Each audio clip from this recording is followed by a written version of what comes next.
എന്തായാലും നമുക്ക് കേരളത്തിൽ നിരവധി മെന്റലിസ്റ്റുകൾ ഉണ്ടെങ്കിലും ഒരു പെൺകുട്ടിയുടെ പേര് ഈ മേഖലയിൽ പറഞ്ഞു കേട്ടിരുന്നില്ല. ആ ചരിത്രം തിരുത്തിക്കുറിച്ചിരിക്കുകയാണ്. ഇടുക്കി ചെല്ലാർകോവിൽ സ്വദേശിനിയായ റിയ റോസ് എന്ന 21-കാരി ചെറുപ്രായത്തിൽ തന്നെ മെന്റലിസത്തിന്റെ പിൻബലത്തിൽ ഒരു വേൾഡ് റെക്കോർഡും റിയ നേടിയിട്ടുണ്ട്. മെന്റലിസത്തിലെ പെൺ സാന്നിധ്യത്തിന്റെ വിശേഷത്തിലേക്കാണ് നമ്മൾ ഇനി പോകുന്നത്.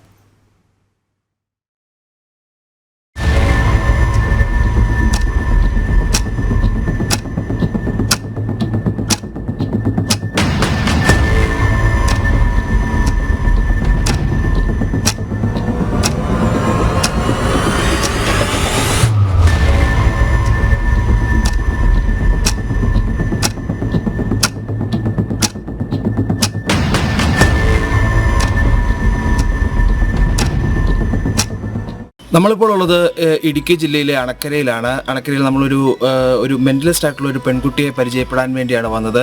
പ്രധാനമായും ഈ മെന്റലിസത്തിലൂടെ റോപ്പ് എസ്കേപ്പ് നടത്തി അത് വേൾഡ് റെക്കോർഡ് നേടിയ റിയയാണിപ്പോൾ നമ്മോടൊപ്പം ചേരുന്നത്. റിയയുടെ വിശേഷങ്ങളിലേക്കാണ്. റിയ ഏത് രീതിയിലായിരുന്നു ഈ ഒരു കോമ്പറ്റീഷനിലേക്ക് എത്തുന്നത്, അല്ലെങ്കിൽ ഈ ഒരു വേൾഡ് റെക്കോർഡിലേക്ക് എത്തുന്നത്? ഡിഗ്രി കഴിഞ്ഞിട്ടുള്ളൊരു ഗ്യാപ്പ് വന്നപ്പോൾ അതിൽ നിന്ന് എനിക്ക് സെർച്ച് ചെയ്ത് കിട്ടിയൊരു ആർട്ട് ഫോം ആയിരുന്നു മെന്റലിസം. അതുപോലെ ഇതിൽ ലേഡീസ് ആരും കൂടുതൽ വരാത്തത് കൊണ്ട് അതെന്നെ ഭയങ്കരമായിട്ട് ഇൻഫ്ലുവൻസ് ചെയ്തു. അതുകൊണ്ട് തന്നെ എനിക്ക് ഇതിൽ മികവ് തെളിയിക്കണമെന്നുണ്ടായിരുന്നു. അങ്ങനെയാണ് ഞാൻ ഇതിലേക്ക് എത്തിച്ചേർന്നത്. അപ്പം ഈ ഒരു റെക്കോർഡിലേക്ക് എത്തുന്നു, അപ്പം അതിൻ്റെ ഒരു പ്രിപ്പറേഷൻ അല്ലെങ്കിൽ അതിൻ്റെ ഒരു കടന്നുപോക്ക് എങ്ങനെയായിരുന്നു? അതിപ്പം നമ്മൾ അവിടെ ചെല്ലുന്നു, പഠിച്ചിട്ട് നമുക്ക് കോൺഫിഡൻസ് എല്ലാം അവിടുത്തെ ഇൻസ്റ്റിറ്റ്യൂട്ടിൽ തന്നെ തരുന്നുണ്ട്, കേരള സ്കൂൾ ഓഫ് മെന്റലിസം. അതുപോലെ തന്നെ മെന്റലിസ്റ്റ് അതിൽ നല്ലപോലെ പഠിപ്പിക്കുകയും നമുക്ക് ഓരോ തെറ്റും തിരുത്തി പറഞ്ഞ് എങ്ങനെ ചെയ്യണം, എങ്ങനെ ചെയ്താൽ കുറച്ചുകൂടെ ഇമ്പ്രൂവ് ആകാൻ പറ്റും എന്ന് ഓരോ ചെറിയ കാര്യങ്ങൾ കൂടി പറഞ്ഞ് പ്രാക്ടീസ് ചെയ്ത് അങ്ങനെയാണ് ഞങ്ങൾ വേൾഡ് റെക്കോർഡ് ചെയ്തത്. ഞങ്ങൾ കുറച്ച് പേരോളം വേൾഡ് റെക്കോർഡ് ഗ്രൂപ്പ് അറ്റംപ്റ്റ് ആയിട്ട് ഇപ്പോൾ ചെയ്തു.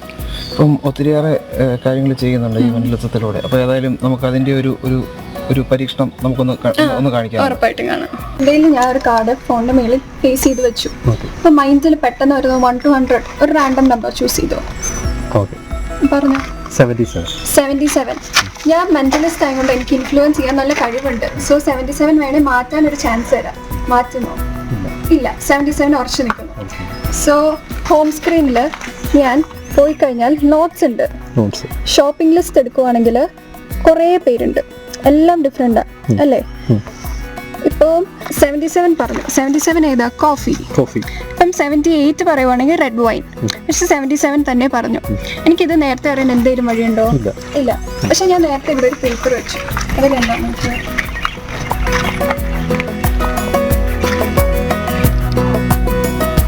എന്തായാലും അതൊരു വലിയ സംഭവം തന്നെയായിരുന്നു. ആ ഒരു നമ്പർ കാർഡിൽ നിന്ന് കണ്ടെത്തുക എന്നുള്ളത്. എങ്ങനെയാണ് ഈ ഒരു സംഭവം, അത് ഏത് തരത്തിലാണ് അത് കണ്ടെത്താൻ കഴിയുന്നതെന്ന്? എന്തിൻ്റെയും ഒരു കൺക്ലൂഷൻ എന്ന് പറയുന്നത് അത് റിവീൽ ചെയ്യത്തില്ല. മാജിക്കിൻ്റെ ആ ഒരു കണ്ടന്റ് ഉണ്ട്, അത് റിവീൽ ചെയ്താൽ നമുക്ക് ആ ഒരു ക്യൂരിയോസിറ്റി അല്ലെങ്കിൽ നമ്മുടെ കണ്ണിനെ മാജിക് എന്ന് പറയുന്ന സംഭവം പോകും. അതുകൊണ്ട് തന്നെ റിവീലേഷൻ ഇവിടെ ഇല്ല. ഇതൊരു ജസ്റ്റ് ഒരു തൽക്കാലം ഒരു ക്വസ്റ്റ്യൻ മാർക്ക് ആയിട്ട് നിൽക്കട്ടെ. ഓക്കെ. അതുപോലെ തന്നെ ഇനിയിപ്പോൾ മുമ്പോട്ട് എന്താണ് ആഗ്രഹം, ഏത് രീതിയിൽ മുമ്പോട്ട് പോകണമെന്നുള്ള ആഗ്രഹം? മുന്നോട്ട് എനിക്ക് ഭയങ്കരമായിട്ട് ഇതിൽ വളരണം എന്നുണ്ട്. കുറേ സ്റ്റേജ് ഷോസ് ചെയ്ത് കേരളത്തിൽ നിന്ന് ഇന്ത്യയിലേക്ക് മാറി, ഇന്ത്യയിൽ നിന്ന് ഇന്റർനാഷണലിലേക്ക് പോയി ഒത്തിരി ലെവലെത്തണമെന്ന് എനിക്ക് ആഗ്രഹം. അതുപോലെ തന്നെ കാർഡ് വെച്ച് ഒരു ഐറ്റം കണ്ടു, ഇനിയിപ്പോൾ എന്തെങ്കിലും ഒരു ഐറ്റം കൂടെ നമ്മുടെ പ്രേക്ഷകർക്ക് വേണ്ടി ഒന്ന് കാണിക്കാൻ സാധിക്കും? ഉറപ്പായിട്ടും നമുക്കൊരു കാർഡ് മനസ്സിൽ വിചാരിക്കുന്ന ഒരു കാർഡ് കണ്ടുപിടിക്കാൻ വേണ്ടി ഒന്ന് ശ്രമിച്ചു നോക്കാം. ഓക്കെ. ഏതായാലും അതുകൂടെ നമുക്കൊന്ന് കണ്ടുവരാം. ഒരു ഡെക്ക് ഓഫ് കാർഡ്സിൽ 52 കാർഡ്സ് ഉണ്ട് അല്ലേ. അതിൽ ജസ്റ്റ് മൈൻഡിൽ പെട്ടെന്ന് വരുന്ന ഒരു കാർഡ് ചൂസ് ചെയ്യാവോ? ചൂസ് ചെയ്തു. ഓക്കെ. ആ കാർഡ് മൈൻഡിലുണ്ട്.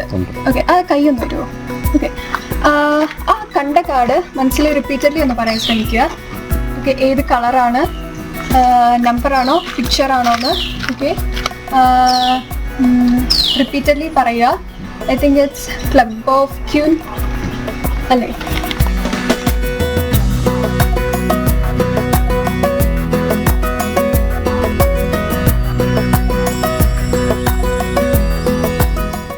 എന്തായാലും എന്തായാലും രണ്ടാമത്തെ ആ ഒരു ഐറ്റവും നന്നായിരുന്നു. അപ്പം ഇതുപോലെ തന്നെ ഇപ്പം കേരളത്തിലെ ഏക പെർഫോമിംഗ് ആയിട്ടുള്ള ഒരു മെന്റലിസ്റ്റ് ആണ് റിയ. അപ്പം കൂടുതലായി പെൺകുട്ടികൾ ഈ ഫീൽഡിലേക്ക് കടന്നു വരുന്നുണ്ടോ, അല്ലെങ്കിൽ അങ്ങനെ വരുന്ന ആളുകൾക്ക് എന്താണ് ഒരു മോട്ടിവേഷൻ എന്ന രീതിയിൽ കൊടുക്കാനുള്ളത്? ഒന്ന്, ഇതിലേക്ക് ഇപ്പം ആൾക്കാർ കടന്നു വരാൻ തുടങ്ങിയിട്ടുണ്ട്. ഞാൻ കയറിയപ്പം ഞാൻ എന്നെ മാത്രമേ കണ്ടിട്ടുള്ളൂ, പക്ഷേ പുറത്തുനിന്ന് ആൾക്കാരുണ്ട്, പക്ഷെ കേരളത്തിൽ നിന്ന് ഞാൻ എന്നെ മാത്രമേ കണ്ടിട്ടുള്ളൂ. അല്ലാണ്ട് ഇപ്പോൾ കുറെ ആൾക്കാർ കയറി വരാനുണ്ട്. എനിക്ക് പറയാനുള്ളതെന്ന് പറഞ്ഞാൽ ഇത് ഡെവലപ്പ് ചെയ്തെടുക്കുക. കാരണം ഡെവലപ്പ് ചെയ്തെടുത്താൽ നല്ല സ്കോപ്പുള്ളൊരു ഫീൽഡാണ്. കാരണം ഒന്ന്, ഇതിൽ ലേഡീസിന് ഭയങ്കര ചാൻസസ് കൂടുതലുള്ളൊരു ഫീൽഡാണ്. ഏറ്റവും കുറവ് ലേഡീസ് ആയതുകൊണ്ട് അവർക്ക് കൂടുതൽ ചാൻസസ് ഉള്ള ഫീൽഡ് ആയതുകൊണ്ട് അവർ കയറി വരുവാണെങ്കിൽ തന്നെ ഭയങ്കര നല്ലൊരു സ്കോപ്പായിരിക്കും. ഓക്കെ, അതുപോലെ തന്നെ വീട്ടിൽ നിന്നുള്ളൊരു സപ്പോർട്ട് ഏത് തരത്തിലായിരുന്നു, മാതാപിതാക്കളുടെ ഒരു സപ്പോർട്ട്? ഞാനിങ്ങനെ ഒരു കാര്യം മുന്നോട്ട് വെച്ചു. അതായത് ഞാൻ ഇങ്ങനെ കണ്ടുപിടിച്ചു. അത് കഴിഞ്ഞ് ഞാൻ വീട്ടിൽ ചെന്ന് ചോദിച്ചു, ഞാനിങ്ങനെ ഒരു കോഴ്സ് കണ്ടിട്ടുണ്ട്, എനിക്ക് പഠിക്കണമെന്ന് ആഗ്രഹമുണ്ട്, 2-3 മാസം എന്താണെങ്കിലും വെറുതെ ഇരിക്കല്ലേ, പഠിച്ചോട്ടെ എന്ന് ചോദിച്ചു. അവർ ഒന്നും പറഞ്ഞില്ല, ധൈര്യമായിട്ട് പഠിച്ചോളാൻ പറഞ്ഞു. അങ്ങനെ പഠിക്കാൻ തുടങ്ങി. വേൾഡ് റെക്കോർഡ് എടുത്തോട്ടെ എന്ന് ചോദിച്ചു, എടുത്തോളാൻ പറഞ്ഞു. എല്ലാത്തിനും അവർ ഒരു രീതിക്കും തടസ്സം പറയാണ്ട് എല്ലാം യെസ് എന്ന് പറഞ്ഞ് സപ്പോർട്ട് ചെയ്തുകൊണ്ടിരുന്നു. അതിങ്ങനെയൊക്കെ പറയുമ്പോൾ മാതാപിതാക്കൾക്കാണെങ്കിലും ഒരു സംശയം തോന്നും, ഒരു ബുദ്ധിമുട്ട് തോന്നും, ഒരു പരിചയമില്ലാത്തൊരു ഫീൽഡ്. അപ്പം എന്തായാലും ഈ ഒരു മെന്റലിസത്തിൽ ഒരു മികച്ച വിജയം നേടാൻ സാധിക്കട്ടെ, മുമ്പോട്ട് ഒരു കരിയറിൽ നല്ലൊരു ഗ്രോത്ത് ഉണ്ടാവട്ടെ എന്ന് ആശംസിക്കുന്നു. സുബിൻ തോമസ്, ജനം, ഇടുക്കി.